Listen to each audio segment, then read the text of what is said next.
All right. Good morning once again. My name is GB, and today we'll be going through what we've learned in the last class, and just to, move on from there and try to understand what the concept is as far as IT auditing is concerned. I'm going to share my screen now. Share. Can you guys see my screen? And Yes. guys, again, the whole idea of IT audits is we are right. We are the third line of defense. Those that do the operations, day-to-day activities of technologies at the front line. You might call them the software engineers, the system admin, the network engineers, the support, the maintenance guy. We call them the first line of defense. Second line of defense are more of the risk and compliance guys. Sometimes cybersecurity is first line, but some companies tie them together. But the core part is second line of defense at IT compliance. Those are the ones that manage the policy and do oversight of what the front line is doing, right? Just to be on their shoulder, are you granting access appropriately? The mechanics of granting access will be with the front line. However, those in the second line will be ensuring that are you doing it properly? Or when a terminated user has been removed, are you removing them timely? Now, we in the third line of defense are a different independent body, which we call auditors. Right? We are the ones that come and then audit that process and tell the organization how their risk and control is based on the controls we assigned to them. So at the end of the day, our bread and butter is IT general controls and IT what? Application controls. And I want you to understand the difference between what we call IT general controls and IT application controls. IT general controls are controls around access management, change management, and IT operations. Right, and we discussed in previous classes what the various IT operations could be. It could be vulnerability management, it could be patch management, it could be disaster recovery, it could be business continuity plan, it could be backup and recovery, it could be job scheduling, it could be different operations, and how you can determine that. Just to make my life easier, I use ChatGPT a lot just to determine what are the various IT operations control, uh, what uh, the IT operation controls we have as part of ITGC. Third-party controls, they are so numerous, right? Incident management, change man. So there are a couple of them. But for the purpose of the class, you are not going to do all. The whole idea is to understand the concept. When you get a job and say, okay, take this control, go and test. What are you going to do? And that is what we are going to do today. No matter what the control is, you can see there's batch controls, there's backup, there's incident management. Incident managements are the ones like you misplace your phone or I cannot log in, you call it support, they'll create an incident. The elder brother of an incident is what we call problem. If they cannot fix that incident, it becomes what? A problem management. You can see if you read it, it says formal ticketing system of incident categorization, documentation. Right now, when we go to problem, not tracking recurring what incident. You can say I didn't all this is not that I'm prepared. I don't even know. Sometimes I just come into the class, not that I'm prepared or know what I'm going to do, but you understand the concept is the elder brother. If that incident does not fit, there are some children that are stubborn. You not say that this child is a problem child. There are some child you see that this one is just one time. But if you see that there is a recurring child, this one is what a problem child. So the elder brother of incident man, but you don't need to even I'm just say so and the whole concept is the same for incident management, just like change management, because it's ticketing. Oh, did you open the ticket? When did you close the ticket? Just imagine them telling you come and do that. So system monitoring, this talks about logging and monitoring, interface and data transfer control. Even though this is operation, this falls under what I call IT application control, data transfer, reconciliation, record counts, right? So this piece here is not really an operations control. It is more like an ITAC, IT application controls. And those are the, I think I was trying to prepare an example just before I came in, while I was like, I'm applying for this position, right? And IT application control is different. Oh, you can see that it's different from access management. Oh, who has access? Or what are we testing for? Access, new users, terminated users, privileged users, right? Those are the core things and password settings. For application control, is another type. If I don't fill out all these boxes well and I try to click submit, the system is configured in such a way that it will not allow me to go to the next page. It will not allow me to go to, if I click submit, it will tell me, oh, there's an error. This thing don't just happen by magic, right? Because what they are called, you can see the side, they are required fields. So in business, for instance, there are some things you cannot say, you cannot submit an application let's imagine this is tied to, let's say, money. Like, okay, you go into a bank and they're telling you that the banker needs to fill a certain form on your behalf and is not filling the required field. For other tiers, like the upper tiers, to when you go get an auto loan, for instance, or let's say a mortgage, you go to the bank and they don't fill out the required form, right? The system will generate that, hey, this part is required, you have to submit. So it's a type of control, right? That is with you. We start this with you. We can't hear you again. You can't hear me? I wasn't talking, but can you hear me? Okay, yeah. To give you good examples, right? Good examples that I've seen in my current job that uh that I feel it will be useful, right? Well, so just bear with me. Yeah, I'm trying to look for. Oh, I'm going to look for an IT application control now. Just bear with me. Uh, okay. So where's my word document? So they can give you a control like, right? Edit anyway. Can give you this is a control now. And when this is practical, accept this word as a practical. I'm expecting someone to join the class. I don't know. This person try to join. Anybody here? Make sure.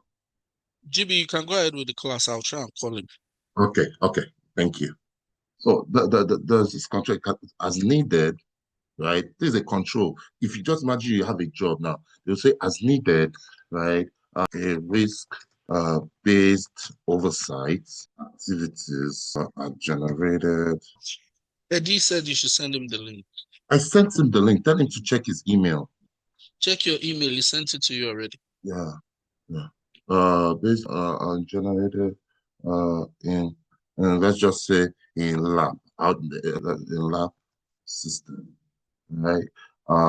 Due dates are systematically applied based on required. I don't know if it's required cadence of each activity, right? When the risk there's oversight in lab, when there's oversight generated energy and science, okay. The science due date, I don't even wait. Let me help, sorry. So okay. So let's just assume, okay, as needed. So one thing we are always key about is in audits is when now this is an example of a control, and we're going to read it together to understand. And when you are doing this work, you have to understand what they are telling you to do, because if you don't even understand, that's the beginning of the problem. So now they tell you that, please, this is a control. Can you help us test this? What are you going to do first? What we care about within this control, we care about when does it occur, right? Who is responsible for it? Where does it occur? I'll break it down to what we call FRASA, right? Because I feel FRASA is a better. FRASA, the idea of FRASA means what?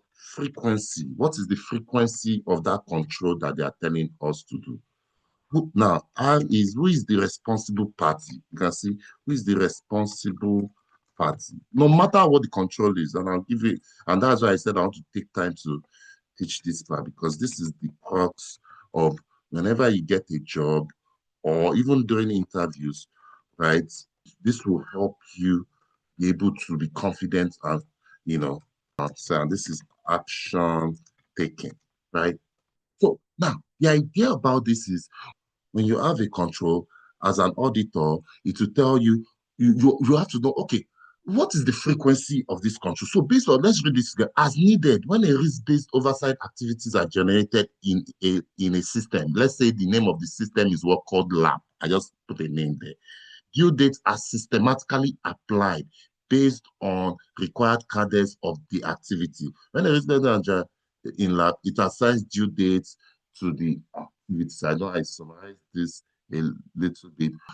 And this is the concept. So frequency can either be daily, a frequency of a control can either be what? It can be daily, right? It can be monthly, it can be twice a week, right? Because we want to say how often, the idea is how often does this application or how often does this control work? It can be twice a week, it can be yearly, it can be twice a year, and it can be ad hoc or what we call as needed, right? That it can be ad hoc or what we call as needed, right? And please feel free to add, there's no dumb question. So when we talk about frequency in a control, we look at it, how often does it occur? Is it daily? Is it monthly? Is it twice a week? Is it yearly? Is it twice a year? Or is just as needed?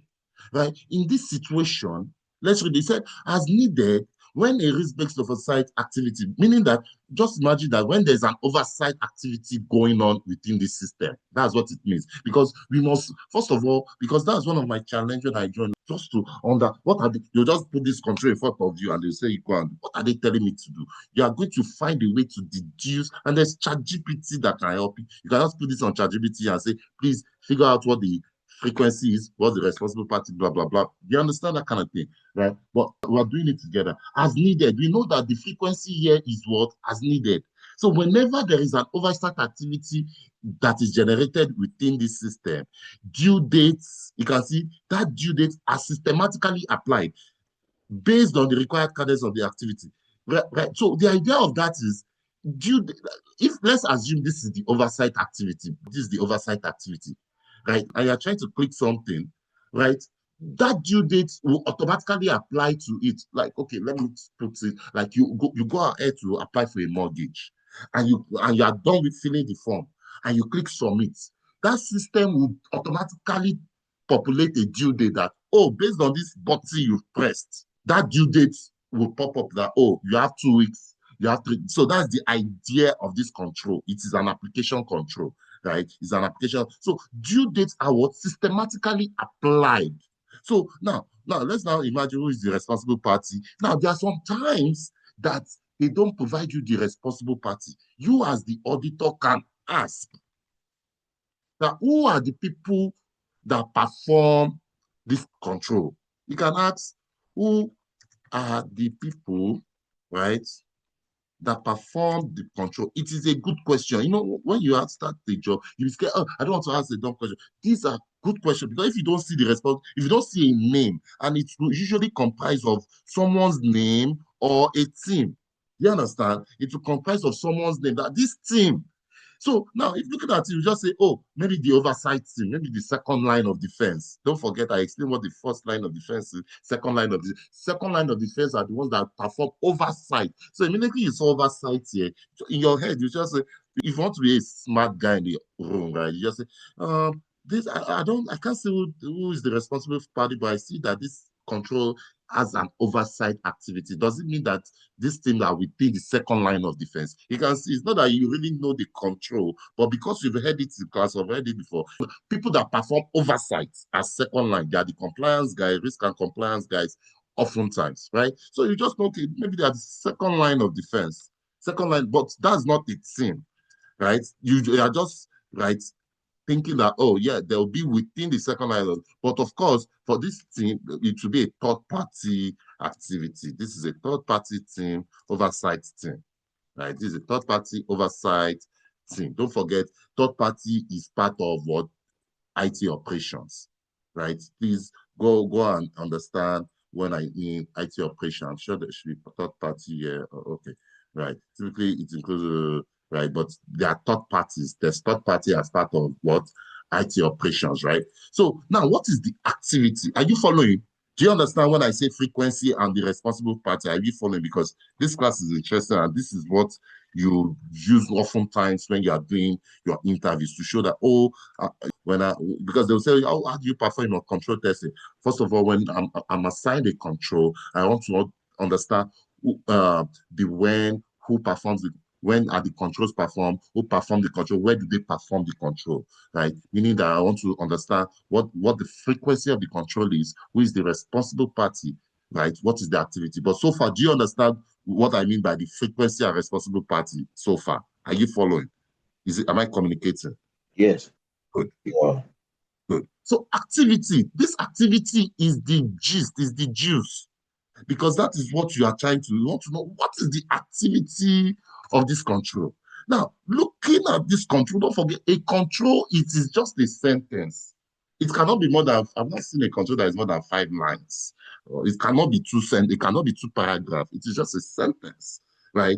Now, what is the activity of this control? When a risk-based oversight is generated in lab system, due dates are systematically applied based on the required. So that is the activity right there. That is the juice, the G. So they'll be giving you gist. You just say, what are you really saying? What do we really care about? Right? So the activity would be I will do other examples. I want to make sure I do at least access management, change management, control, this kind of, so that you understand this is what an ITAC type of control. Right. The main gist of this whole blah blah here is you need to identify it within your sentence of your control, right? So when risk-based oversight activities are generated in lab, due date are systematically applied. Do you understand? That is what this control is. Meaning that if they submit that form, they must be able to demonstrate. So let's assume that I'm the control owner. I'm the responsible owner, responsible party, meaning that I'm the control owner. So if I'm demonstrating it and saying, oh, if I click submit here, this system, because this is a system, this application interface that we are looking at here, this UI, we call them UI. When you see things like this, we call them UI, right? This system, immediately I click submit, it should be able to generate a due date. If that control owner is saying, oh, let's assume that Easy is the auditor, and say, please, can you show us how the due date are systematically applied? Because that's what the control is saying, right? The control is saying that risk-based oversight activities are generated in lab. You now say when risk-based okay. You now say how are risk-based oversight activities generated in lab? You have to understand that, because our work as auditor is what? We will telling stories on 228. Audit met with GB. With GB, let's call it third party, because this is our work here. We tell stories. Third party compliance guy, right? Audit met with them and inquired about how risk-based, right? Risk-based activity. You get, we are now telling this. So our work is ask the question, give us your control, ask the question. You now, you're not asking the question. Who will give us the control? The business will give us the, now in this case, it's me, GB, as your third party compliance guy. I'll be the one to give you the control. I, as the person Easy is auditing, Easy is the auditor, is auditing my department. So Easy will definitely come and meet me and say, please, how do you determine, and you make sure that word determine is in your mouth. How do you determine that when a risk-based oversight activity is generated in lab? What does that even mean? You can ask those questions.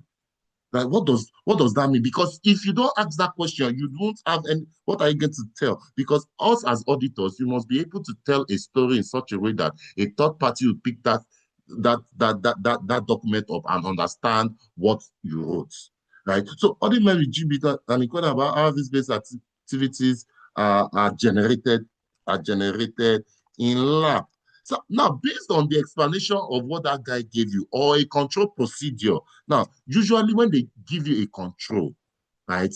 When they give you a control, the first thing you usually ask is, first thing in big, first thing is ask for the control procedure.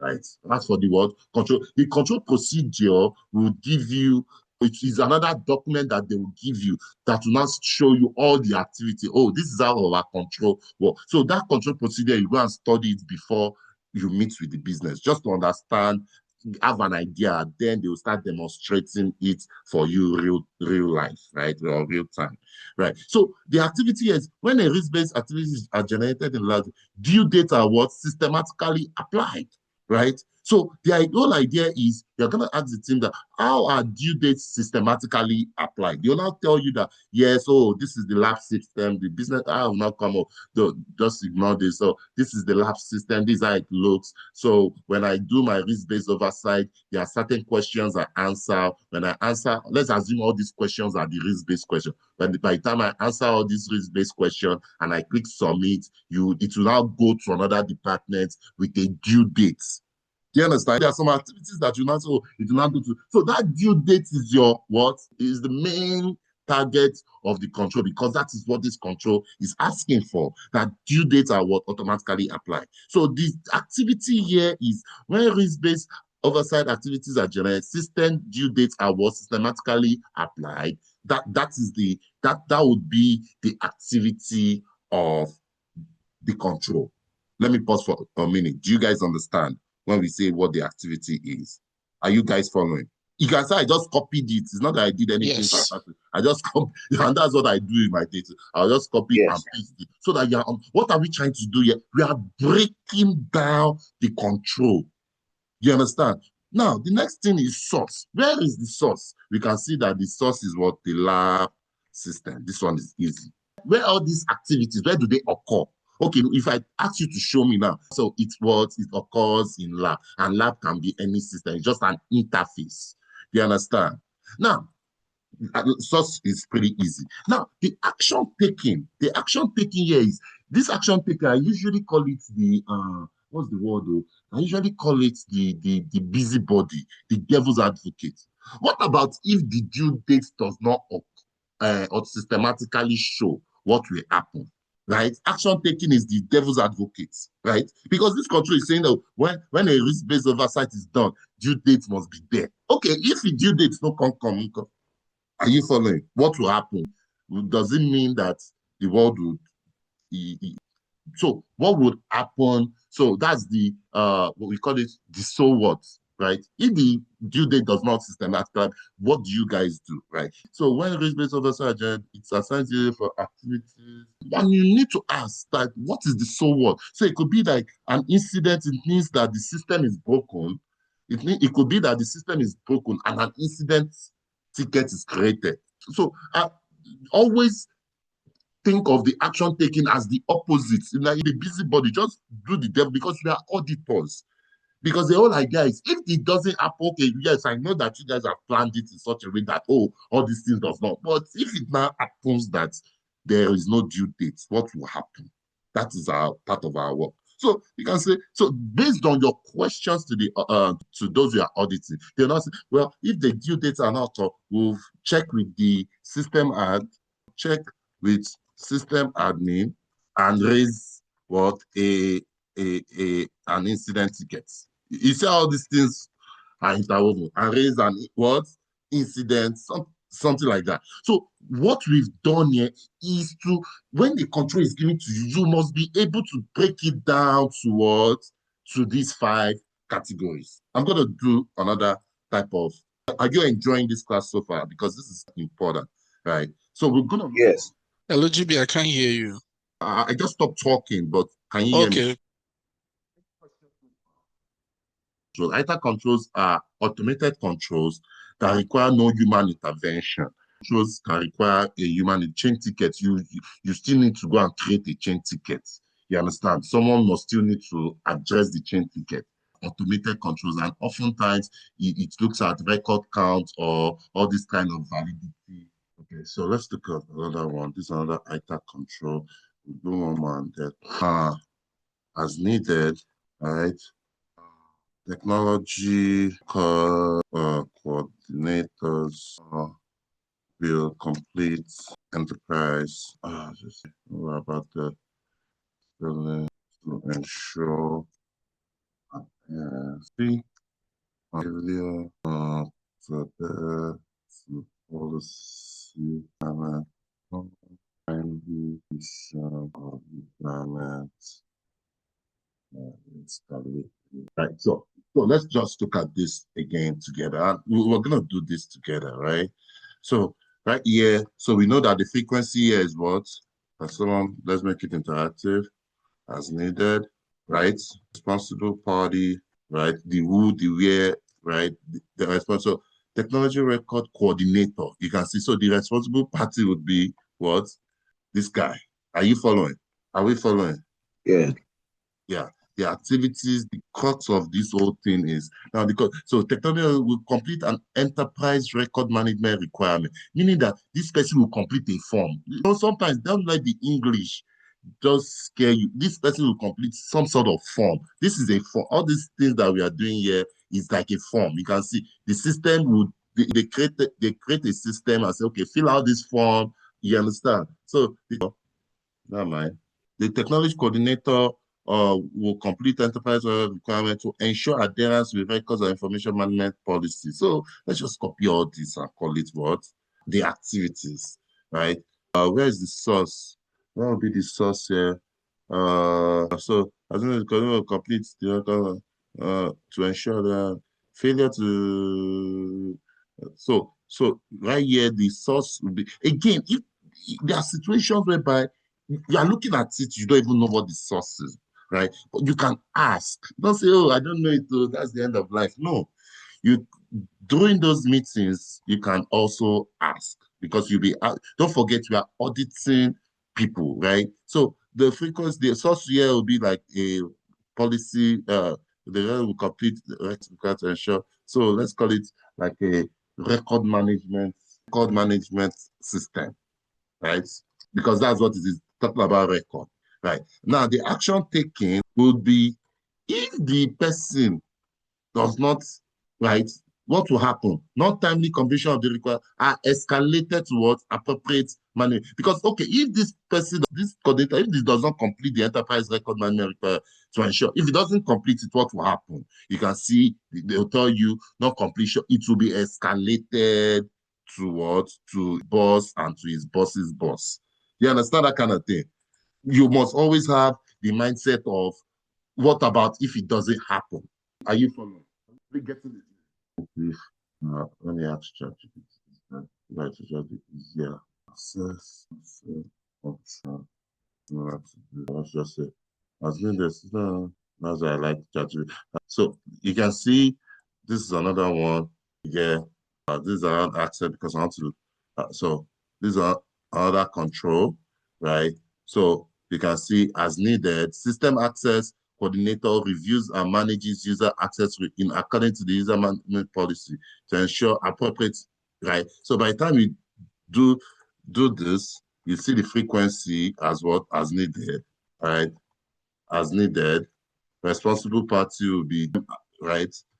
The system admin or whoever it is, right? The activity here would be what?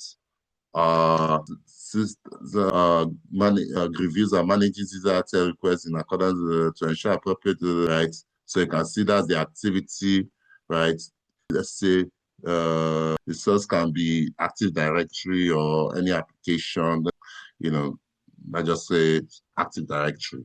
And Active Directory is the bucket at which all organization has all the access. That's where all access are granted based on your job function. So I'm just going to use, and the action taken here is what?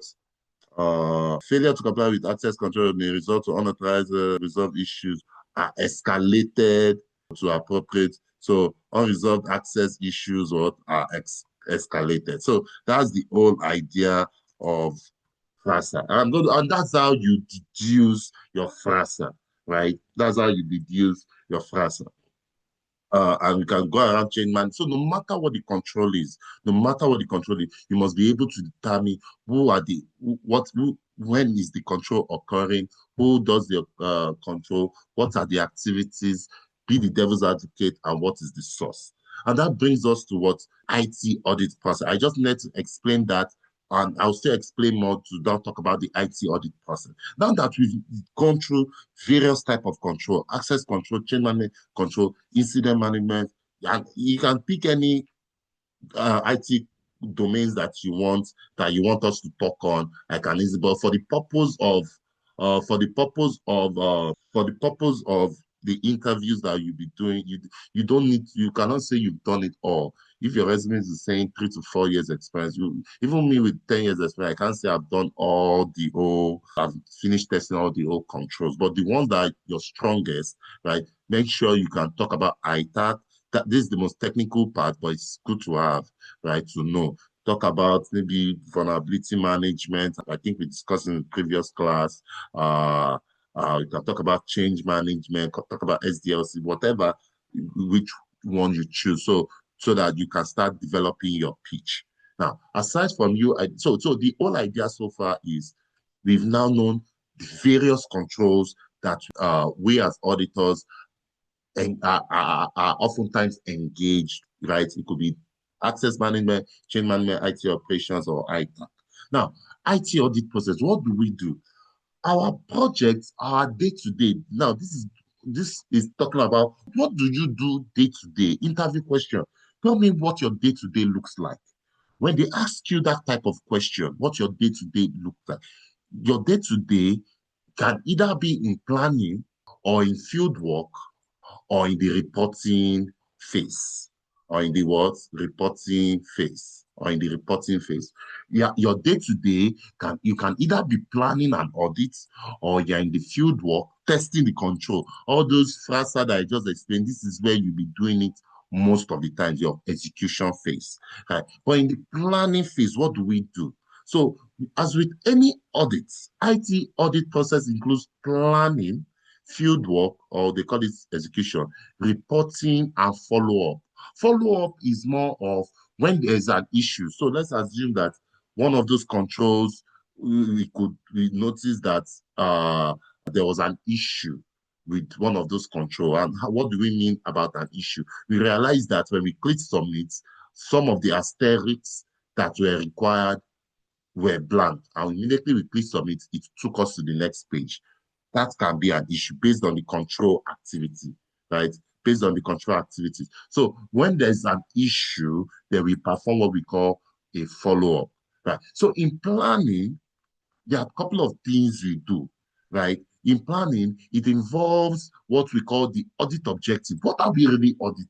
They'll just call me one time and say, oh, GB, you're going to be doing they are going to be in this audit. What's the name of the audit? The audit is called supply chain management. What the heck is supply chain management? Now you're thinking, what will be the objective of that engagement? So we do what we call, what is the objective? You sit down with and most times the way it works is you can either be, so in a project setting, there'll be like a manager, that is senior manager. There'll now be like a manager of the project, which we usually call AIC, auditor in charge, right? Auditor in charge. So those that do project management, we'll call them, what's it called? Like maybe project managers, right? You have senior manager, you have AICs, we call them AICs. Now you're what? You're staff on that project, right? So these are the cadres, right? So the manager oftentimes do the planning, but depending on how your resume is going to be structured, right? You're going to be putting it in such a way that you are going to be supporting what the manager, right? You're going to be supporting the manager in planning. So interview questions, oh, what do? You say, well, we support the manager in planning audit project, whereby we determine what the audit objective is, right? What is the purpose? What are we trying to achieve? Now, what are the applicable audit framework? So there are a couple of frameworks that are out there. We're going to talk about COVID soon, or what IT general controls. You want to say, okay, what are we going to be testing? What's the objective? What's the purpose? What are we going to be testing? Are we going to be, is this an IT general control? Is it an ITAC? You understand? So that is what doing planning. right? Is it doing right? So but it's the federal government, they call it fiscal, right? During planning, they do what they call test plan. And we're going to talk about this now. Test what? Plan. During planning, we perform what they call test plan or what program. Audit objective and audit, they are two different things, and I'm going to explain. Sometimes we call it test steps, right? And at this point, they've given you the control. They just want to say, you know what, please, can you start draft? So they've given you control. The next thing that you do within a control is to go draft a test plan. Now, let's talk about test plan. Now that we've known FRASA, let's talk about test plan. Very important. Now, when you're given a control, if the next thing is they'll tell you, please, can you just write a test plan or what we call audit program, but oftentimes I call it test steps, right? Audit program, test step, or test plan. But for the purpose of this class, so that we are using one word, I'll be calling it test steps. But if I say, if you hear test plan, audit program, you see test steps are what are we going to be asking the business around this particular control? What are we going to be asking them? Again, if you are given a control, now that you've understood the dynamics, now let's create the test step is the question or the validation question that we'll be asking the business. For instance, we're going to use it as needed. System coordinator reviews and manages user access requests in accordance to so our test step for that was verify that system access coordinator reviews and manages user access request, right, in accordance to that. So you can see I'm almost writing it, right, because that's the whole idea. This is the control. Our work is to validate what they are control. So this will be this verify that system access reviews and manages user access requests in accordance with organizations, management, blah, blah, blah, right? Right. Our next test step, are you following? Do you get the idea of what I'm doing here? Let me pause for a moment. Do you get now? Because our work is to don't forget that you're going to be telling your story, right? So what we are going to be doing when you are giving a control, you now personally you've deduced your FRASA. The next thing is now to write your test step. Verify the system, or sometimes people use or validate. People use different things or validate that system, whatever that suits the business, the audit, your boss, all these things are just usually. Now, right? So verify that or validate that system access coordinator reviews and manages user access in accordance to management policy, right? That will be our test step. That's how we draft our test step, right? Verify that failure.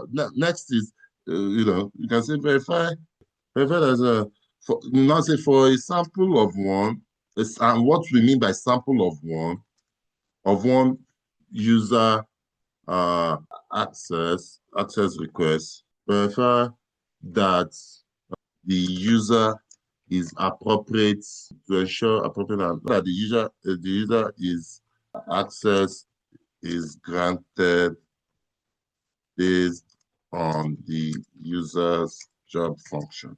This will be another test step, right? So for a sample of one, so we're going to, because there'll be a lot of, you can see this is as needed. And normally when we are auditing, we audit prior year. So if you are giving this control now, oh, go and audit this control. Then next thing you can ask for, what is the audit period, right? We usually ask, what is the audit period? Audit period is normally, what we usually audit are activities that have occurred, right? That's why we come behind there. But don't forget, oversight to be the one. Are you ensuring that, oh, we noticed that you granted this person access, go and change it now, it's not appropriate, because when the auditors come behind us, they're going to check it, they go select that sample, there might be issues. So we try to clean. So as a second line of defense, you try to fix things before auditors sees them. But as an auditor, we are going to review activities that has already been done in the past year.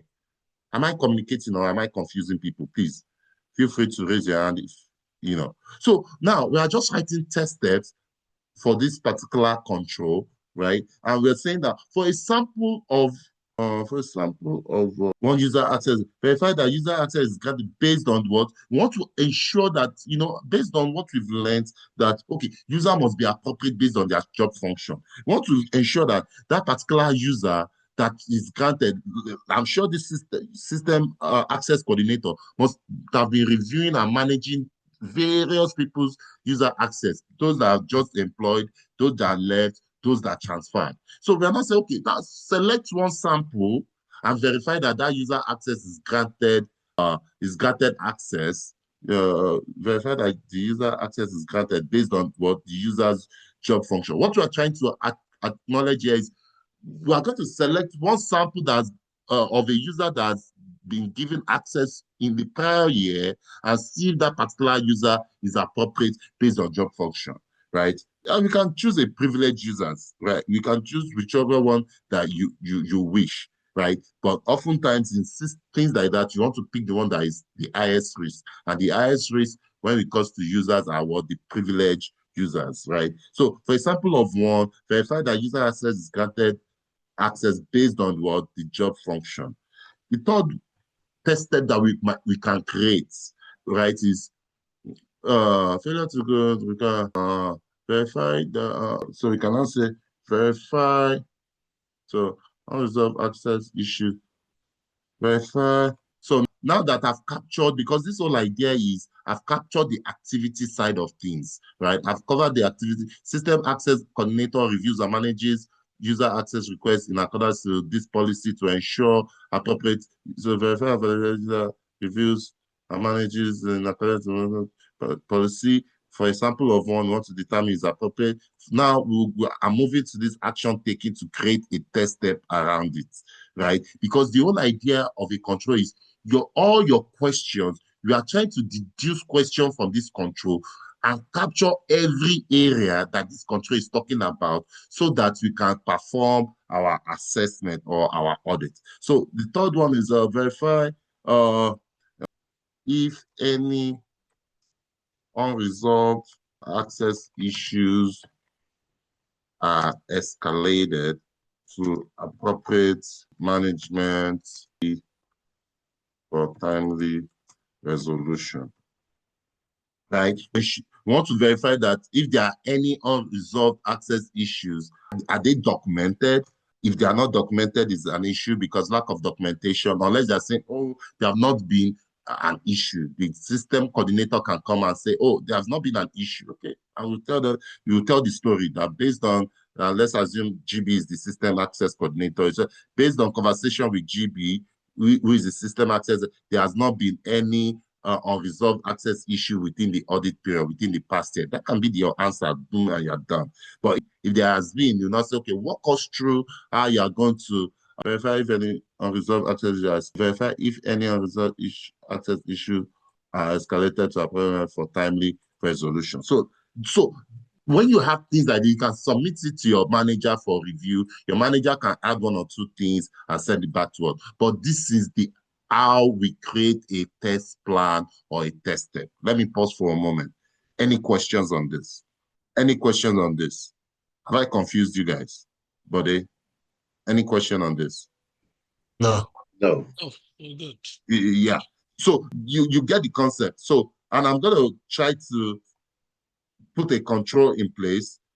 You all are going to discuss what the FRASA will look like, because this is the practical side of things. This is what you are going to be told to do, right? So let's now look at, and everybody's just, I'll just call, so let me, let's see, this is an application control. Let me see how this is just, for the sake of time, might not be the best one, but let me see. Monthly lecture, folio, arrangement. So let me just put it this way. Let's see. It could be better, but let's see. I will do this together, right? Just to ensure that, and because I really want to dedicate a lot of. So the frequency here is what? Someone please help me. Monthly. Okay, it will be monthly. Thank you. So you can see this work. If you just understand it, you just be like easy. So responsible party. Yeah. Let's see. Do we have the monthly APM? So yeah, we'll just say the responsible party. Again, it's not written here, but that doesn't mean you will not ask that who is the responsible. So these are mounted the APM application manager. So let's just say whoever that is in charge of this. So I'll call it APM 980 system admin. Let's just call it, right? Let's just put it like that. So the activity here, what would be the architecture application of the APM application automated job validates that the activity method requirement for each initiative. That will be the activity, that whatever. And again, when you are sent this control, you have not even met with the business. So you don't even have the idea. You're just basing your judgment on what the verbiage of the control is saying. So sometimes it might not even make sense. But at least for now, you are breaking it down into what you feel is important. So the source here apparently will be the APM 980 application. And then the action taking is APM says automatic. So the action taking, and don't forget what the action taking is. What about if the automated job does not validate that it met all the requirements? Would even fall? You can see, I want you to understand, because that action taking, that you must have that reverse psychology to say, okay, if this thing does not work, what will it die? Right? What will happen? And the whole idea is, and that's why we call it risk and control. What we are trying to do is, what would be the risk if this thing does not? I remember when we were talking about risk and control in my previous class, say the elder brother of a control is risk. Now as auditors, we are trying to identify the risk that, if this automated job that we are trying to validate, if it doesn't go, what will happen? So sometimes in the control, it might not be there, but there are good questions to ask, because that is how you determine. It's just like, if you do not wear your seatbelt, what will happen? If you are driving and not wear, what will happen? It has not happened though, but risk is what? Impact and likelihood. We've talked about it before. Risk means impact equals impact plus likelihood. It never happened, but we're looking at it, right? Impact and likelihood, right? That doesn't mean it has happened. And if you don't wear seatbelt, what will happen? The impact will be much. The impact will, like, you break your head, or you can even die.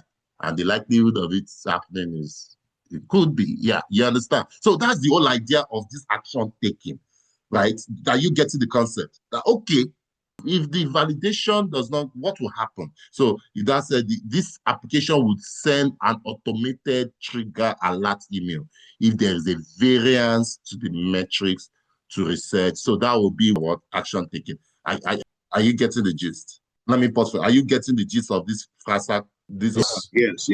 You just be the devil's, because that's the risk. That's you being able to identify the risk. Now let's now create a test step for this. This will be an interesting test step for us. Right. Now, based on what we've seen, so let's try to do this together. Right. Verify that APM allocation. So when we are dealing with automated things like that, automated, because you have to be able to, immediately you see a control, you have to determine, is this an IT application control, or is it an IT general control? You must be able to identify that piece, right? You must be able to, and you know that IT general controls are what? Access management, change management, IT operations, backup and recovery, vulnerability patch, incident, problem management, SDLs, whatever thing. Now, this is what an automated control. How we test automated control, and I'm thankful I'm saying this. First of all, we look at what the logic. Then we do positive and negative testing, interview questions. We do positive and negative testing. We will perform, was the testing performed in prod or test environments, right? These are the objectives. I'll call these objectives of testing, and ITAC. You have to look at the logic, and I'll explain what all that means. You have to look at the positive and negative. Was the testing performed in prod or test environment? And has there been any changes to the logic within the audit period. What do we call audit period? Audit period is the time frame. Like you hear, oh, Nigeria wants to audit NNPC from 2015 to 20. There must be an audit period. You understand? It cannot be auditing in time memorial because that will be your scope. So for us, it will just be, let's say, we're in February now, so we just say from February 2025 to January 2026. That will be our 1 year. Right. So now the idea of why I put this here is one, because it's an automated control. Don't forget, this is an example of an automated control. This thing did not just happen like this. This must have been done from a logic behind the scene. So I'm going to take a screenshot.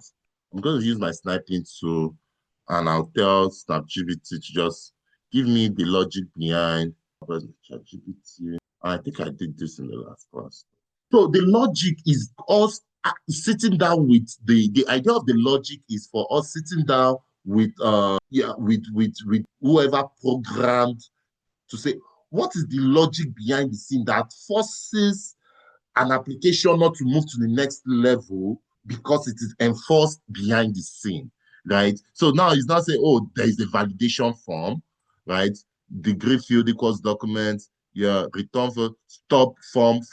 So now so the idea is this screenshot here, my sniping tool should be. So the idea here, this is the logic, or we can call it configuration, right? That enforces that activity. So when we talk about logic, logic is the idea of what is the configuration that forces a system to occur the way it should, right? What is the logic around, or what is the configuration? So let's assume that we are given this. The first thing we're going to look at is what the logic is that application, right? The logic that forces this thing not to. Let me see if I can.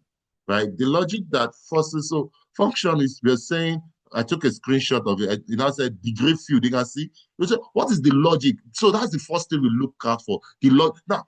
So when we are doing ITAR, we are looking at what the configuration. What is the logic around the idea of this form not being filled out, because it's an automated control. You can see it gave us the error immediately. The logic is enforced within this configuration here, right? It said stop from return false, stop okay, if this is not, so all this degree is required, right? But if degree field is not null. Maybe I don't know how to read, but maybe this is not null or whatever this equals to. The whole idea, it's a required to return it false and stop from what? Submitting, right? That would be the logic that would force this not to, until I fill out my degree, then that particular thing would leave, right? If I now say submit, it will still give us other errors, but it won't give us the error around the degree. Where's now the degree now? Now that we don't see the error again, degree now, we don't establish. There's the degree now, we don't see the error, but you can see the error has automatically gone. Are you following? So first of all, what we look out for is what the logic that forces the control to work the way it should work, right? You can see the positive test here is show us an example where if everything is filled out, the form will submit. So if I fill this all out, I'm just using this particular education tab as an example. But if you are looking at it holistically, we are going to look at all the logic that forces all this. So it's a lot of work. You can say work. So I'll be looking at each of the logic, so you can see the amount of work I need to do just to perform this application control. Are you following? But for the purpose of time and this, you can see the positive test would now be what? Right? That, oh, when I fill out a form, it does not have an error. That would be a positive test. Are you following? Am I communicating? Our negative test would be if I don't fill out anything and I remove everything there and I try to hit send, it will bring up the error. That would be our negative test. Are you following? There's that degree. So if I take my snipping tool here, I really hope you guys, because this is like doing my real work here, right? Right. So this will be our negative test when you are performing, and we are going to do a test. Don't forget that we are going to write a test, but I just recall that I didn't go through this phase with you guys. You can see these are negative tests. You can see the difference between the positive and negative. Positive, if I fill it out, what does the system do? The system does not give me error. Negative test, if I now want to, right, this negative test is like the action taken of the other one that to say, if I do not feel it would ever fall, it would say that I cannot move to the next phase. So this is my test, positive and negative. Was the testing performed in prod or test environment? What this is prod. What we mean production, and again, I want to, when we mean production in IT, is just like your car. There'll be, if you want to buy Tesla would have driven most of their cars. So they will have cars that, or you want to buy iPhone, they'll say, you cannot buy this phone. Oops, did I change it? What happened?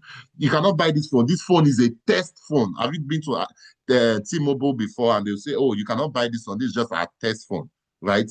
Please corroborate if you've seen that kind of thing before, right? Has anybody noticed that kind of thing? You go to a car, you cannot buy this one, or this is a test phone. Please, I need a response to show that you guys are following. The ones they display. The one they display. So that is for a product. That is for a product. Now, in IT, when we say something is prod is, this is prod because I am applying. They've distributed it out. They've published it that you guys go and apply. You understand? So this is what production. If it's in production environment, I don't have a problem. I can just put non-applicable because testing was performed in production. Now, if it were in test environment, because it's not every testing you can do in prod. Don't forget, for instance, bank transfer. If I'm auditing a bank transfer, I wouldn't want to see it in prod because you want to be transferring someone's money live. Are you understanding me? Right? So now we want to do that kind of testing. Now, a lower environment also, you can see the way you see the phone you see is the same thing, right? With the one you actually buy. You can notice that it's the same thing. So your test environment also would be similar to this. The only thing there you probably see tests in between it. And let me ask ChatGPT to give me a URL that is from a lower environment. Just an example of a URL. Let's see. Oh, good. So this is even so. What good? I like what it did. So lower environment. When you look at something, you look at it. Okay, www.careerjobgh. You can see it does not have dev.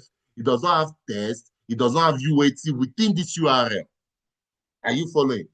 But when they are demonstrating something in a lower environment, you usually have, they call it development, they call it QA, they call it staging, they even call it tests.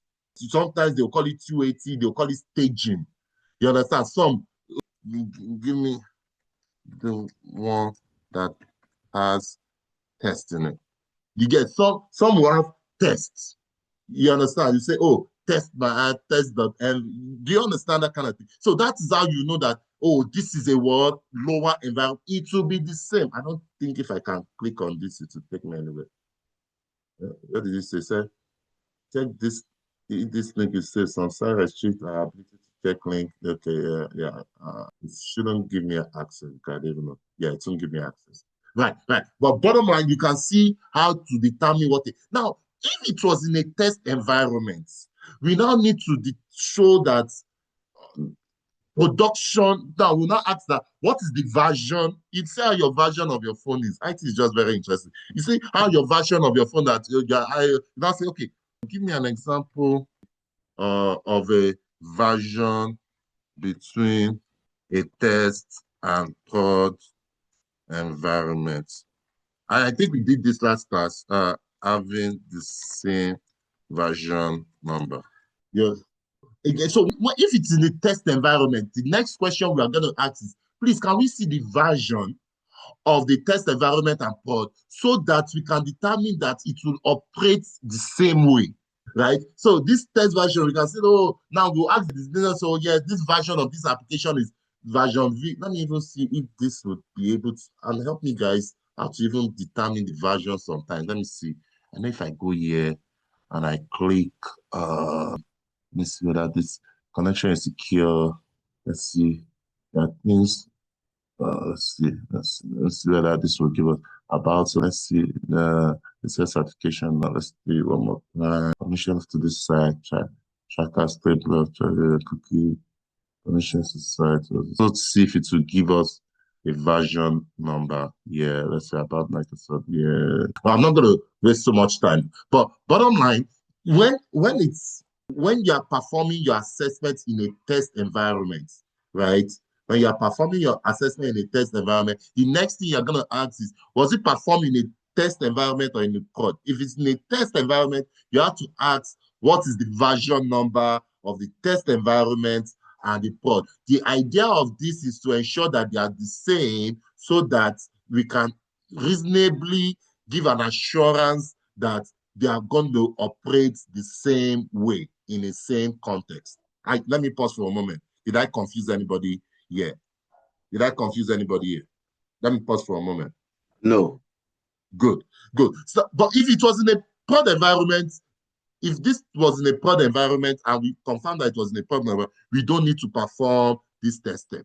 Now, the next one is, has there been any changes to the logic within the audit period? So this logic that you are looking at, you're not going to ask, has this thing been tweaked within the audit period? Maybe, oh, the interface has changed, right? Because an interface can change. You can say, oh, now, well, we realize that we don't really need all these things. So we change the logic to take away this, right? They can change it and they will just change it. And next, you look at this site and you realize that these drop downs are no longer there. But oftentimes they will tell you, well, there's not really been changes, right, within the audit period. If there were changes, what do we ask for? We ask for a change ticket, right? And the whole idea of a change ticket is, when did you open it? You know, that's where you now bring in your segregation of duty, right? As a change management, during a change, that change must be tested, must be authorized, and must be approved. Then you get the change ticket, look up the change ticket and see who authorized that change,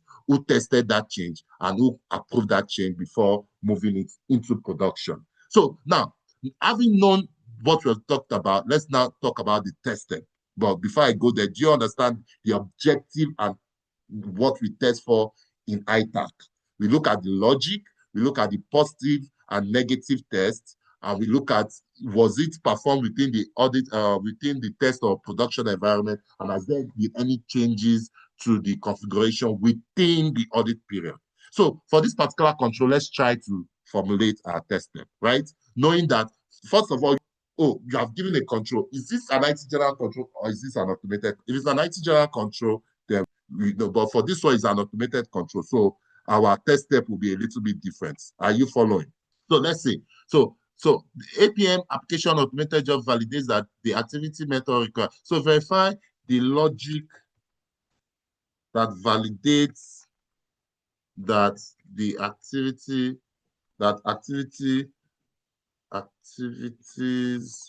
met all what requirements, right? That's the logic. We want to know the logic, right? That's number one. Number two, we'll be looking at the test step around the positive and the negative, right? Right. We'll be looking at, and there might be different transaction paths, right? There might be different transaction paths to all this. So, for instance, let's assume that if I fill out all these things, I need to click this box before I can move on. You have to look at the logic at each of the transaction parts. You can see the only logic I looked at was just this degree. I have to look at the logic of this, logic of this, logic of this. So everything could be in one query. You understand? But you must be able to match it. We are auditors. We don't just do shoddy job because we are giving assurance to the board and to the CEO. Because what's the concern CEO with this one now? Do you think that the CEO will just be thinking, are we making profit? Are we making losses? What am I dealing with? Are there legal challenges? You understand? But he won't know. But we auditors, we play our role to give reasonable assurance to the board of directors. Chairman of GT Bank, do you think you'll be looking at the logic around how the banks, the logic, the technology behind? You will have the time. He will rely on auditors to perform their assessment, and if there are issues, we bring them up, right? So we look at the logic, verify the logic. So normally of each, I'll put it, of each transaction, what path, right? Of each transaction that validate activity met all requirements, because it looks like there are multiple what requirements. When they say all requirements, it means that maybe there are multiple for each initiative. So if there are multiple, you can see how the work could be so much, right? And can be stressful for each. So you now be looking at the logic for each of the one. Now do positive for each of them, do negative for each of them. Now, you know, if you've done the logic and done positive and negative, you find, right? So where are we? So verify the logic of each transaction part that validate that all activities met or what all requirements, right? For a positive, so the next one will be for a positive scenario. I know we'll go on a break. Today's class might be longer. Sorry. So when it's 5 minutes, I'll be done. For a quick break, then we'll come back. For a positive, verify that verify that what APN or the manager validate that all require verify that the automated job activity met all requirement. So the idea of this one is everything, we are going to do a test that everything, we filled out everything looks good, we are filling out everything and what we can now push out, right? So now the next one will now be negative test, right?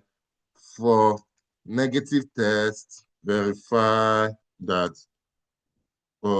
automated job triggers an error when all requirements are not met. Are you following? Are not met. This one this is where we played what are not met. We played the devil's advocate, right? Because the whole idea is this page must not be able to go if we don't either. So we need to test it. So the fourth test step will now be what is it?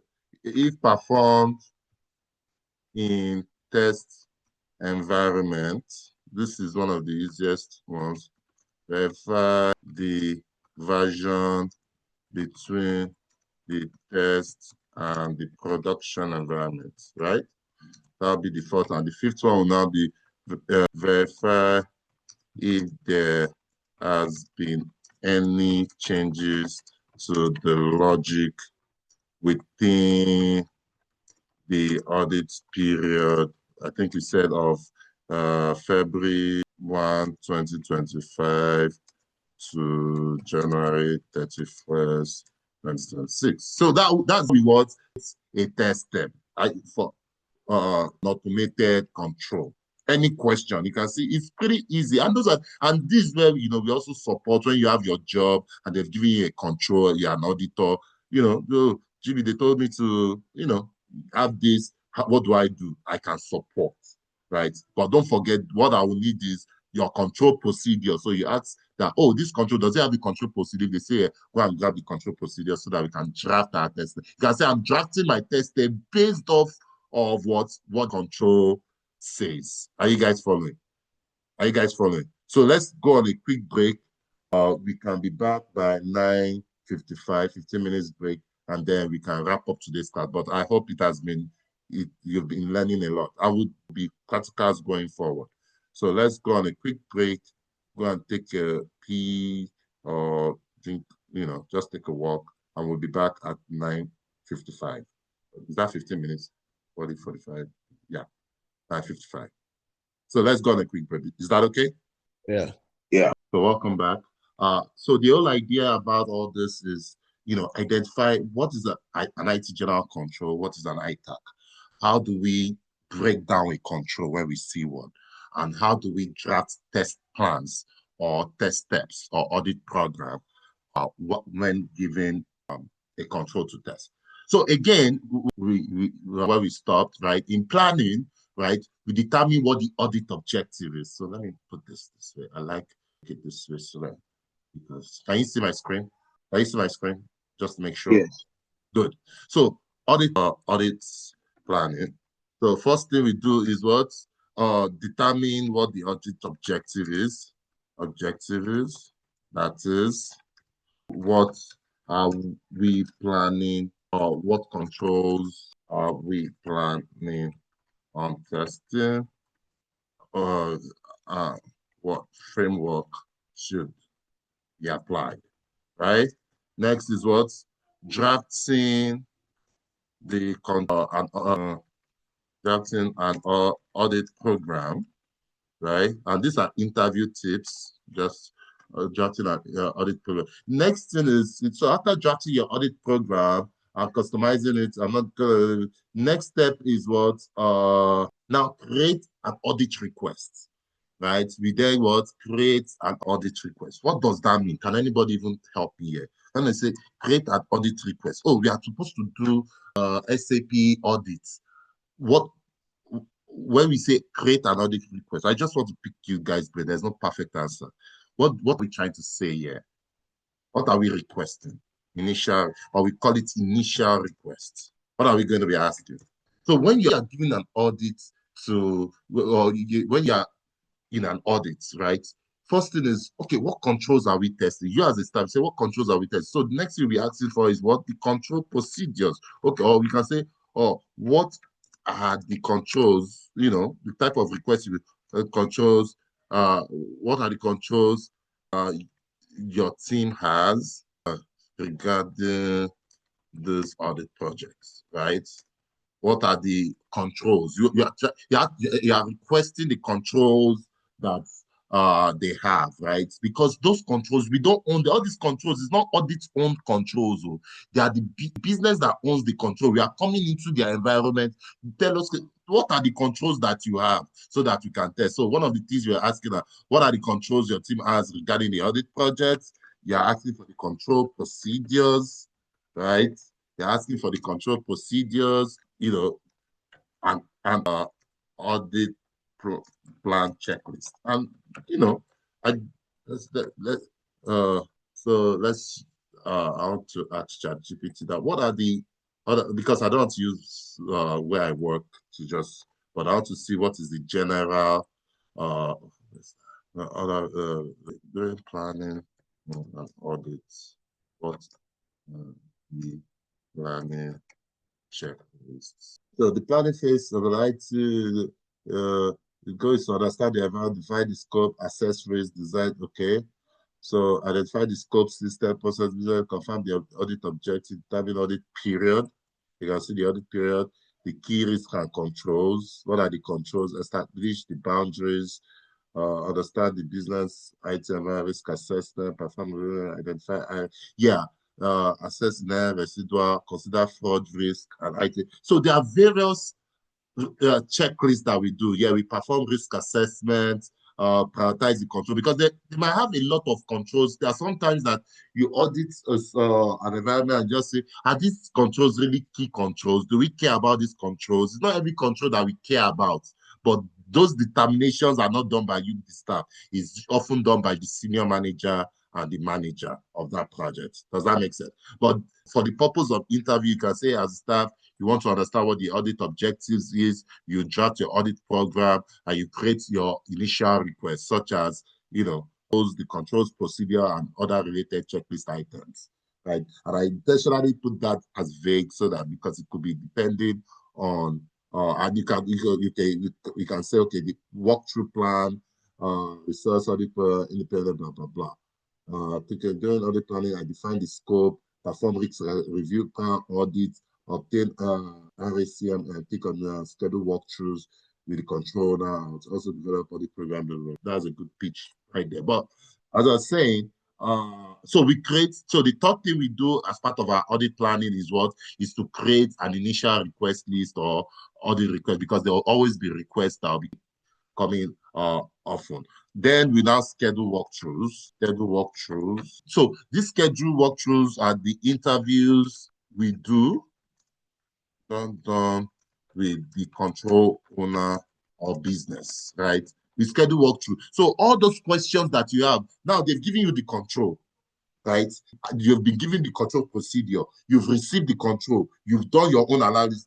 Because the way audit is, again, is project-based. It's not a situation, it's not like operational, whereby in the morning, you know what to do. You are not attending to customer. It's a project. You just take the control, please. Can you draft a test step?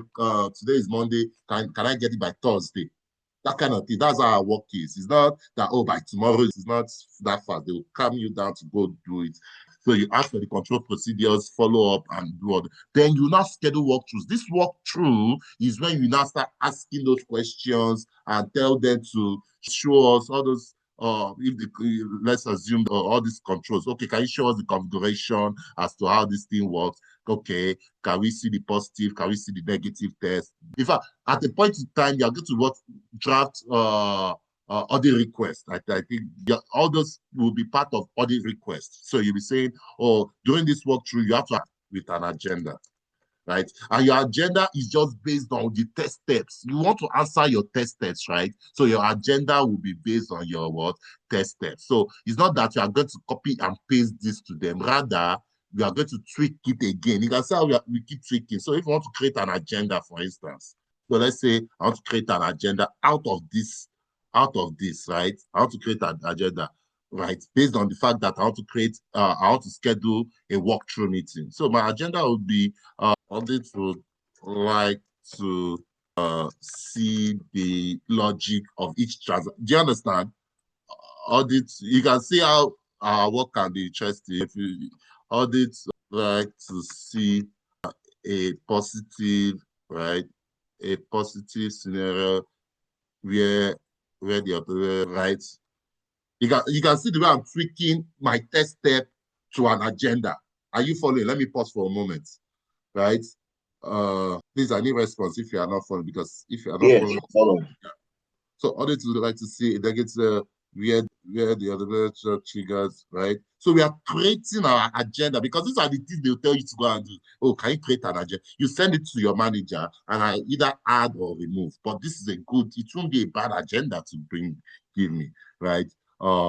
Then you can say, well, so for instance, this might not be necessary, because during the meeting, right? If imagine you send me this agenda and I see performing the test, I'll say, oh, we'll determine that during the meeting, because during the meeting we can also ask follow-up questions. So this one I'll just take it out and verify if changes have been done. Okay, this one I can say, has there been any changes? Has there been any changes to the logic between the audit? So this can be your agenda for it. And now the meeting is usually 30 minutes, 1 hour. So it's not the whole day, right? So within 30 minutes, you have your agenda, you have your test step. So as they're giving you your evidence, as they're explaining, then you have your what's it called? You have your evidence, because during the walkthrough, what we are trying to do is we are gathering evidence. We gather evidence during walkthrough, right? We are auditors.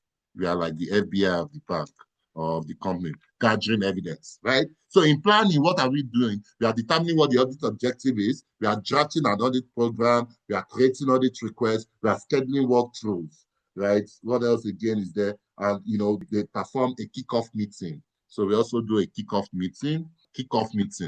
This kickoff meeting during planning is just to meet with all the big boys, right? In the departments, the people we are auditing that, this will be our objective for this audit. We will be doing our planning from March 1 to March 30. Our field work will start in April, and our reporting should be wrapping up everything by May, right? Because usually audits are usually 3 months. 3 months. Audit projects are usually 3 months. The first month is for planning. The second month is for field work, and the third month is for reporting. So those are your interview. How long do you perform your audits? Oftentimes it's 3 months, because we do our planning within a month, our field work in a month, and our reporting within a month, right? So that's what we do for planning. Field work is where, so field work begins after we schedule the meeting, that walkthrough meeting. So in planning, you can see during your interviews, those are your highlights there. What do you do in planning? Or for interview questions? What's your day-to-day like? Oh, thank you very much for that question. During planning, I support my manager in determining what the audit objectives is. Like, that is, what are the controls we are planning to test, and what framework are we applying? Is it SOX? Is it COBIT? Or is it just IT general controls or ITAC? Then when we determine the controls and know the controls, we begin to draft like an audit program or a test plan, whereby trying to understand the controls. That's why I do my FRASA, and FRASA for us means what's the frequency of the control, who is the responsible party, what is the activity of the control, where is the source of the control, and what would happen if the control is not working as it should. You can see how you're talking. You're talking confidently and you're hitting the nail, hitting the thing on the nail or on the head or whatever that it's called, right? So again, you then create a request. We'll create a request to the initial request to see, okay, what are the controls? Are there control procedures? And we'll then schedule a walkthrough meeting. We can either tell the business to schedule it for us or we schedule it on their behalf. But oftentimes, the business usually schedule those meetings with us and then we'll send out our agenda to them. That is what we do in planning. In field work, are you following? Now, in field work, let's move to field work. Any question in planning? Any question in planning? Very easy, right? Yeah, easy to say at least. Maybe not to do. Maybe when the work really comes. But field work. So what do we do in field work? This is where we now do that testing.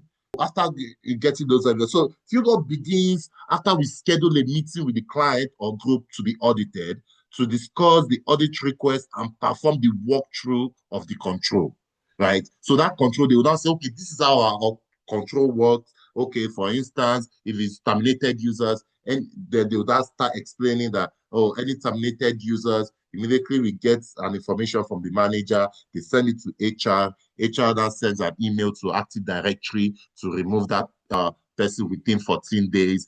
This is an example of a terminated user that was removed August last year. You can see it's within the audit period. They are not saying August 2023.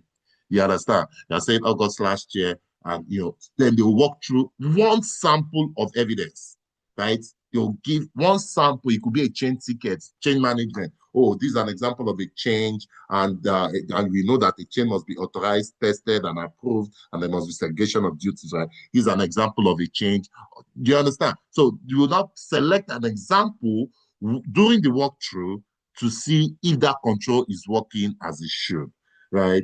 That is a test of what? Provided to determine if controls are properly designed or what established. So if you remember when we started, we said determine if those controls are appropriately designed. Yeah, we mentioned this means is when you have a control, when we select one sample, right? No, so let's assume that last year we are doing terminated users, and last year alone they said, oh, there were 200 people that were terminated. Right? We are not just going to select one of the terminated users to see it, and the objective of a terminated user is to remove that terminated user timely.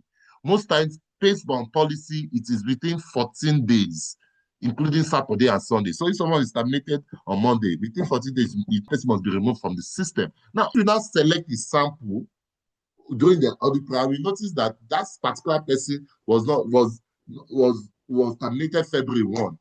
But on February, he wasn't removed until February 16 because February 14 was Valentine's Day, and the person that was supposed to remove that person went on Valentine.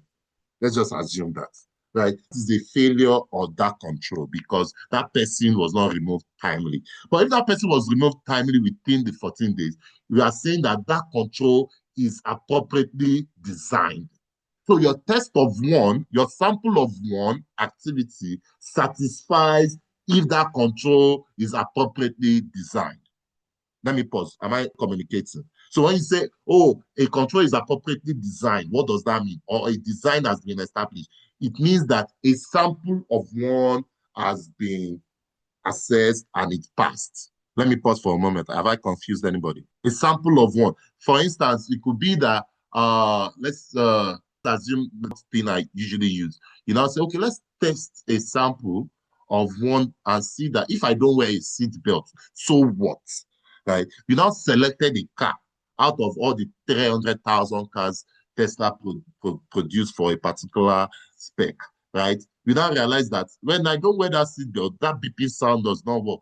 It means that control is not what designed properly, right? But if we pick that sample and we judgmentally just select, we judgmentally select any sample. We can just say, okay, just pick any sample, that's fine. Just show us a clean one, right? They'll show you and everything is working as it should. For instance, for let's say vulnerability management sample, we are selecting a vulnerability. You know that vulnerability has its own life cycle. And please go to my previous classes, you see what I said about vulnerability. You have to identify a vulnerability, assess it, prioritize it. Then I think you're gonna when you identify, you have to assess and prioritize.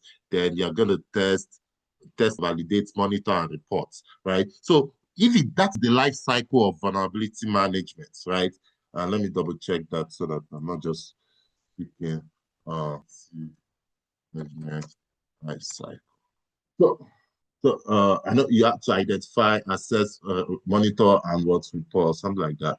Asset discovery, that's identify. So I assume that we are testing a control around vulnerability, and the control will be you have to identify vulnerabilities, and they'll say, "Oh, how do you identify vulnerability?" And they say, "Oh, we don't have a way to identify a vulnerability, or they selected one vulnerability, and we noticed that vulnerability has not been fixed within 7 days." Right, you can see this part. This is where it has not been fixed. It's a critical. They had a vulnerability, like your antivirus. You identify that there was a virus. Normally, when you identify there's a virus, do not delete the file that is creating the virus immediately. We even tell them, okay, for critical, fix for 7 days. Sometimes they won't be able to even fix for 7 days. It could be different reasons, but those are the key points we look at. So when we now select the vulnerability and we realize the critical vulnerability, it wasn't fixed within 7 days, and we just selected one, we are already saying that is not working as designed. But if it passes, most times it passes, right? We will say, oh, that control is what properly designed. Now, when you select a sample during the walkthrough, the next phase is now to select multiple samples. So let's assume that you have 200 samples, and let's do this real quick. I know I'm taking a little bit of your time, but I'm just gonna just do this. So this is an example of a change management, right? Don't forget you selected a sample, it has passed, right? Can you see my Excel spreadsheet? Can you see this Excel spreadsheet I'm displaying? Please, I need a response. Yes, can you see I can. Yeah. Now, let's assume we selected a sample and it passed, right? Now, we are now saying, okay, please give us all the my population. Hold on. These routes. General control, right? Okay.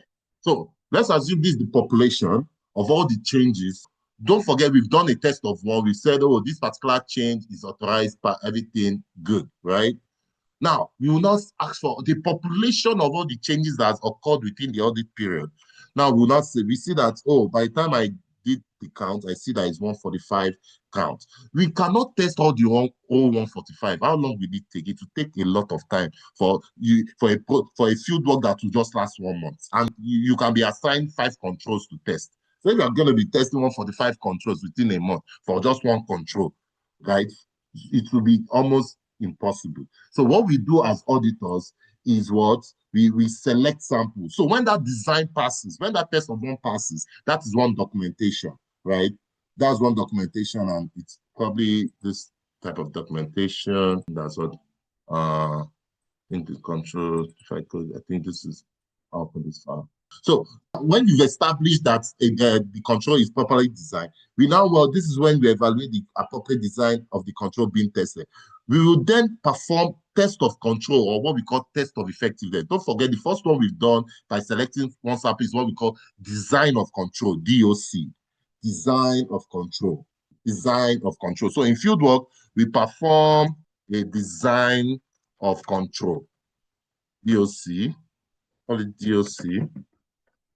This is where we select one sample to determine that the control is properly designed. So this is where we select one sample. Now, we don't end here in our fieldwork. The next step is then we select samples. We now select a sample from a population, right? We now select sample from a population. You can say I use 2 keywords there: population and sample. What is a population and what is a we select samples from a population. So what is a population and what is a sample? A population is, give us all the list of terminated users that occurred within the audit period. Give us all the list of privileged users within the audit period. Give us all the list of vulnerabilities that has occurred within the audit period. Give us all the changes that has occurred within the audit period. That would be our what? Our population. Now we then select samples within the population. So for instance, we have a population of what? 145. As we, like I said, we cannot test the whole 145 because it will be too much. Now, every organization has their own way to select samples. So, right, it means you are going to select 10%, some companies do up to 20%, right, of the population. So, and how they select it is scientific. It's scientific. We don't just select samples because, oh, let's see, out of 145, I just want to select the first 20. No, we don't do that. Right? We don't do that. We want to select 20. No, we don't. We use a scientific way in doing that. It's called what we call randomizer. But different organization, I just use it.org. How this is it? I'll go to the I get making great randomizer.org. Randomize. See, random generator. Is it .net? So there are ways we select our samples. So, and this is depending on the company, right? Number of sets we are saying is 145. Number per set we're saying one. We are saying select 1 to 145. And then we just say randomize now. The whole idea here is we want to set, so it's, how many did it select for us? Let's say you should select. No, okay, select. So let's say it's 10%, so select 10, right? From 1 to 145, right? It will just select 10 for us. So what it's saying is go to line number 31, number 61, number 4, number 53. So what I will do now is take a screenshot of this. Is there where I can make this smaller? I'll take a screenshot of this. Sorry, I know it can be boring now, but just bear with me, right? Take a screenshot of this. Now we will now go to that population that they've sent, right? And that's what this is, selected samples, right? You say randomize. That's what it's doing here. Exactly. Enable edit. Paste, please. Right now, you get this. We've already done this, but you can see it select, and it depends on your organization's policy around selected samples. Some can be 10%, some can be 15%, but we just decided let's just select 10. But depending on your organization, the organization you work with to determine how to select samples, all these kind of things you can ask your manager. But you not select samples. So the idea is I'm going to select, okay, so it's saying number 31, number 4. So I'll come here. So normally from your population, right, how I do it just to make sure you don't make mistake. I just copy paste, I create this, I bring it here, and let me insert. I'm just going to say serial number 2, 1, 2, 3. Why I'm doing this is just to show that. So now it's telling me, okay, select number 31, right? I'll go to number 31. I'll say, okay, you are, you know what? I don't want no color, no feel. So I'll go to number 31. This is my selected sample, right? I'll go, what's the next one? It's telling me to select. So I'll select 61, 453. I'll go to 61. So it said number 4. I'll select number 4. So that is how we select the, right? Without say. So that's how we scientifically select samples. And the whole idea is we do two things in field work. We test for the design and the effectiveness of those controls.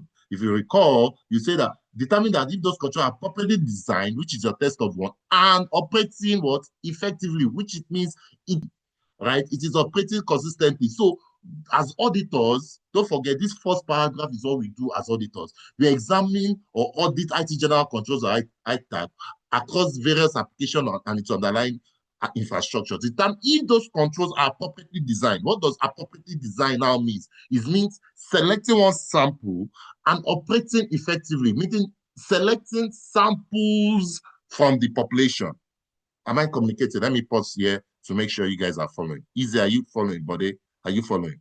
Yeah. It's not rocket science, it's easy, right? So that is what it needs, because we have to show, because we are auditors, don't forget, we are auditors. It's just like NNPC, federal government is telling, go and audit NNPC. Okay, all the contracts you guys have been doing, can we go and see each of those contracts and see? They'll not say, oh, yes. Do you guys have controls around those contracts? They'll say, yes. Show us your control. If you understand, don't forget, the other brother of control is risk. We as auditors, we are going, you cannot say, who approved this contract? You are not saying, I don't know. That is my guy, it's not my guy. Or maybe 3 people are supposed to approve. Maybe the finance is supposed to approve, legal is supposed to approve, and someone else is supposed to approve. You only see 2 approvers, you don't see the 3rd approver. Now, you go meet the person, why didn't you approve? They didn't tell me, they didn't show me. You get that kind of thing. So those controls create a lot of that. So bottom line, we select samples from what? A population. So that's how we select samples. So I'll move on. So now, when you've selected your sample, what I've just done is to show that we don't just select samples from population. You can now see the difference between a samples and a population. In design, we just select one. We know that these are the population, right? Already, we know that there are 145. There are 145 population, right? So during the design, you can just say select anyone. We just say select a clean one, the one that you know everything is good. They'll just select one and we're good.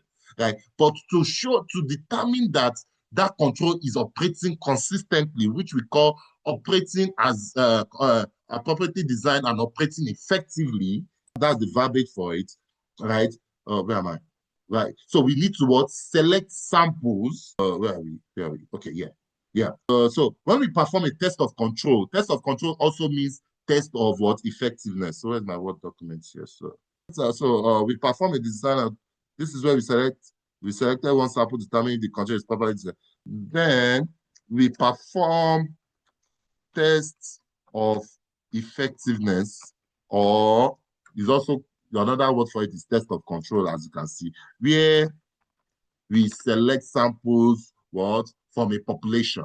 Those are the 2 key. You can see in planning, there are 5 key things we do, 4 or 5 key things. That in field work, this is the second thing we do. We perform a design of the control, whereby we select one sample, and in effectiveness, we select samples from the control, from the population.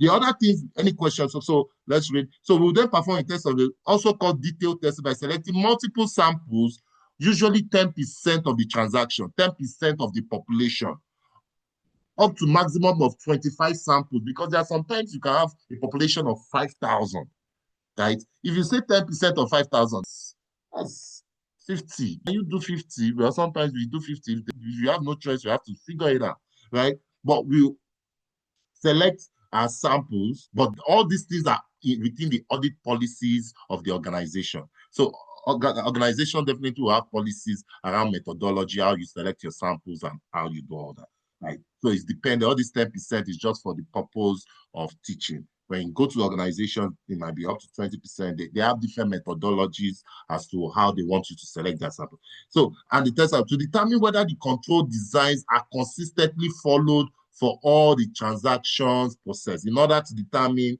the operating effectiveness of that control. So that's the second thing we do as part of field work. We do a test of design or a design of control, whereby we select one sample to determine that that control is properly designed. Then we select samples from a population to see if those controls are operating consistently, to determine if those controls are operating effectively. Other things we do, which is like an admin work, is we typically perform some admin tasks as part of field work, such as holding weekly meetings. Of course, you want to be holding weekly meetings with the business, with the people you are auditing. That is, the people you are auditing, or the people you are auditing, to give them the status. Oh, where are we? Do we have any requests in this kind of meetings? That's when we discuss. Oh, I sent out a request. I'm yet to receive them, right? And anytime you interview question, when you send a request, how long do you need to wait for the response from the business? It's usually 48 business hours. 48 business hours. Right? 48 business. If you send out a request, you give the business 48 business hours. Sometimes it's up to 72, but right? Because don't forget, you only have 1 month to perform your field work. So you are working against time. Are you following? So you are working against time, right? So you hold weekly meetings with the business, and what do we discuss with them? We tell them the status of where we are. Oh, we are in the planning phase. Oh, currently we are in the fieldwork phase, or we are in the reporting phase. We also discuss observation. What we discuss the phase at which audits are. We discuss pending request items, right? We discuss findings, issues, but we call them findings.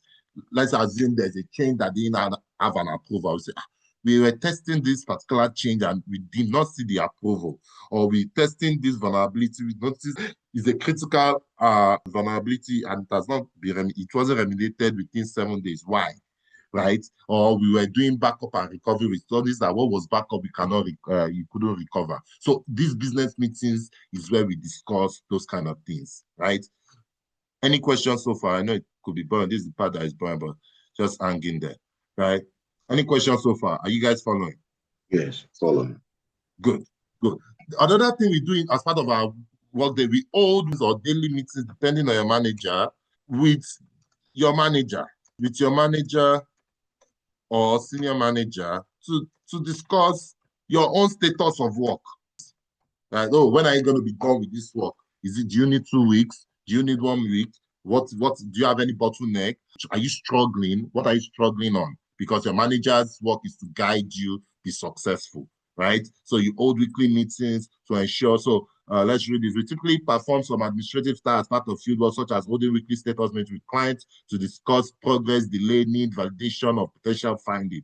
We will also have another weekly internal status meeting with the team to discuss status of assigned controls or work and then track our progress towards the agreed deliverable deadline, right? And budget tracker. Do you understand? So again, your day-to-day, this is where you say, oh, tell me about yourself. Oh, my name is Isaac. I've been an auditor for the past 3 to 4 years. I've audited several applications, various applications whereby I assess the IT general controls and IT application controls. The one I recall the most, or the one that interests me the most, is change management, whereby I review changes within an application.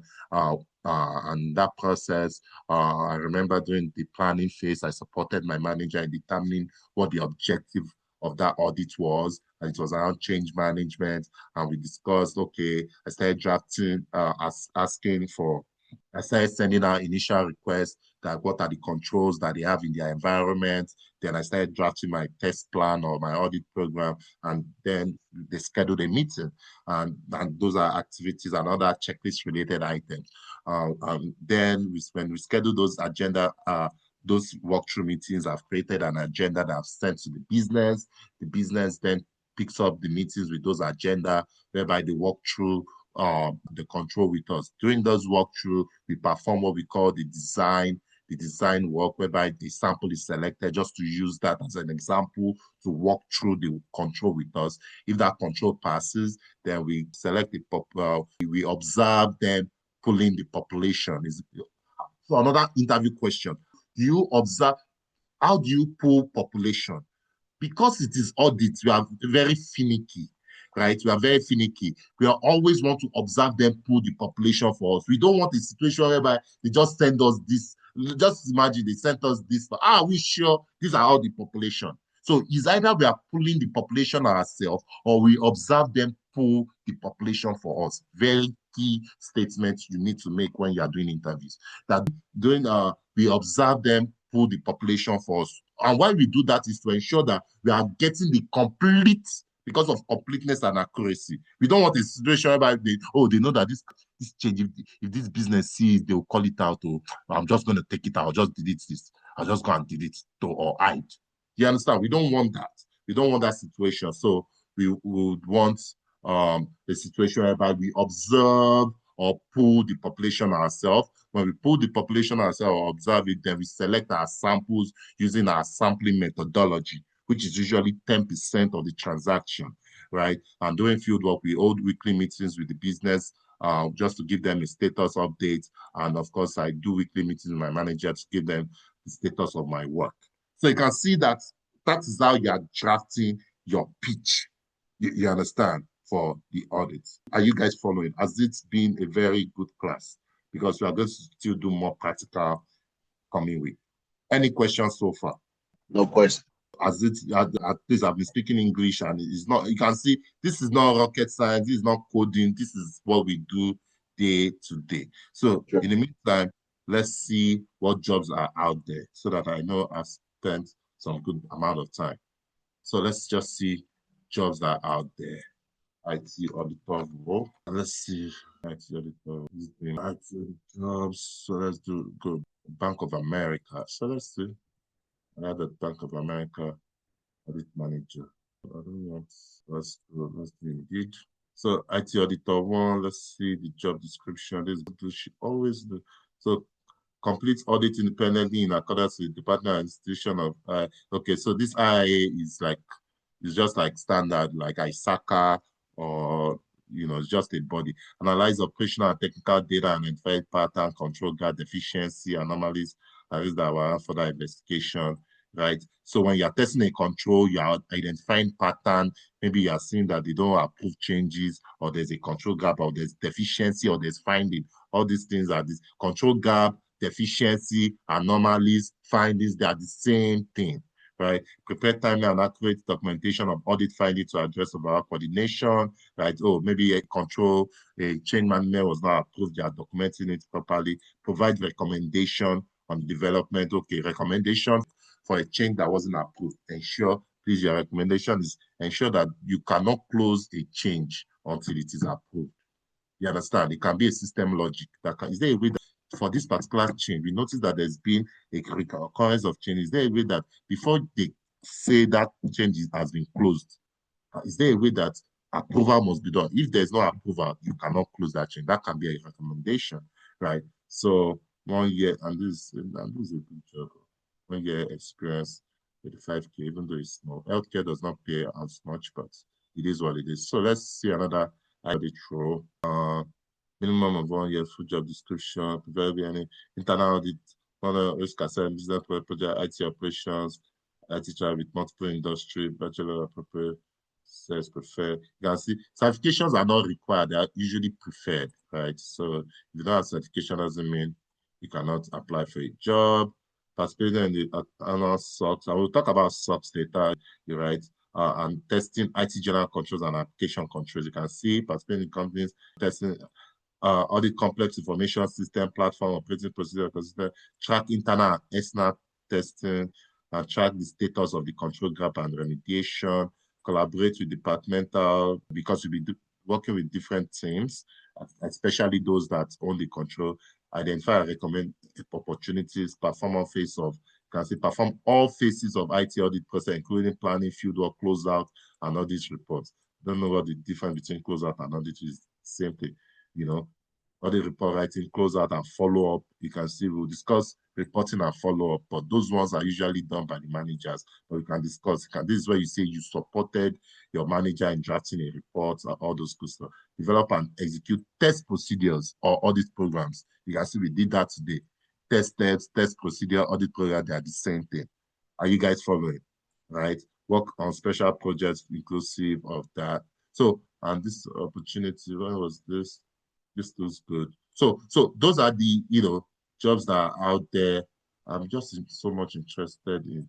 Can I just say, let's just give me the director. They are senior manager. I just want an control analyst.